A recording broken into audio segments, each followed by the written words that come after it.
You feel a tightness in your chest. Your shoulders tense up, climbing toward your ears.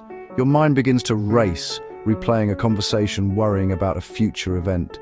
You feel anxious about a deadline at work.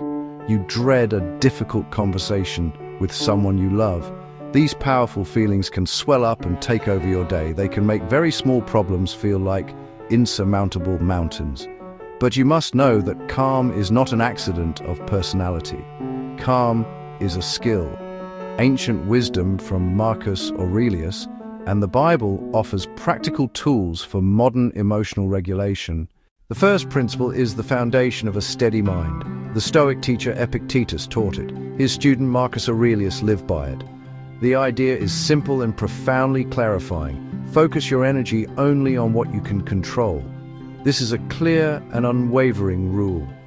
You can control your thoughts, you can control your judgments, you can control your choices and your actions. You cannot control other people. You cannot control their opinions. You cannot control their behavior. You cannot control the weather. You cannot control the economy. You cannot control the past. You cannot control most external events. Distinguishing between these two categories is the first step toward tranquility. Imagine you're at work. A colleague offers sharp criticism of a project you spent weeks on. Your immediate feeling is a hot flash of anger, a cold wave of shame. You want to lash out, defend yourself, prove them wrong. This is the moment to stop. Ask yourself, is this person's opinion within my control? The answer is no, but you can choose your response. You can choose to pause and take a breath.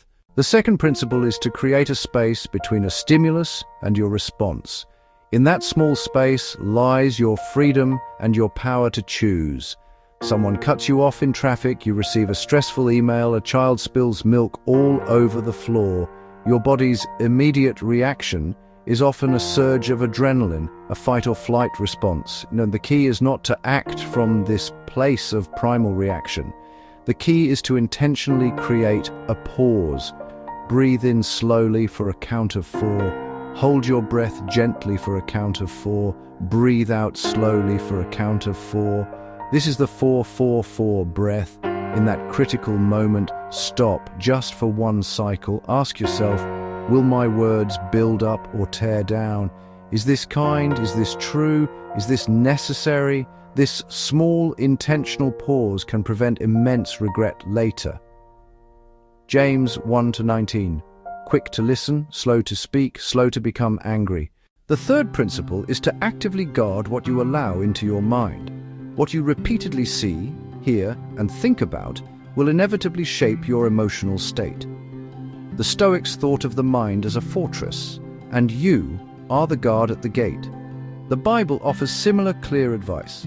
Philippians 4:8 provides a powerful filter. Whatever is true, noble, right, pure, lovely, admirable. Think about such things. This is not a command meant to shame you. It is a practical strategy for mental and emotional well-being. Think about the modern habit of doom scrolling, a feed of bad news, political outrage, and social comparison. You might spend 10, 20, or 60 minutes. How do you feel? Often anxious, angry, or depleted. You have opened the gates to an invading army of negativity. Guarding your mind means limiting this exposure. Curate your mental diet like your physical diet. Replace 10 minutes with scripture, a Stoic page, gratitude, the sky, or simple silence. These acts are sentinels at the gates of your mind. They introduce peace, gratitude, and perspective. A well-guarded mind is more resilient to the storms of life. Healthy thoughts make a calm and steady heart far more likely. The fourth principle is to practice acceptance of what is.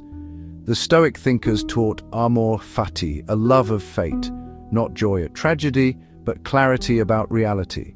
Surrender your anxieties to God, trust a larger plan. Consider a job rejection. It is natural to feel disappointment, but then the mind can spin out of control. Acceptance stops this spiral. I did not get this job. This event is now in the past and outside of my control. I will focus on what I can do now. Update your resume. Practice your interview skills. Reach out Apply again.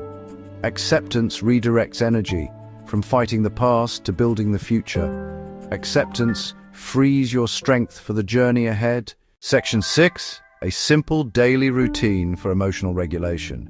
Small, consistent steps that fit into your day. Here is a 10-minute routine: morning, midday, evening.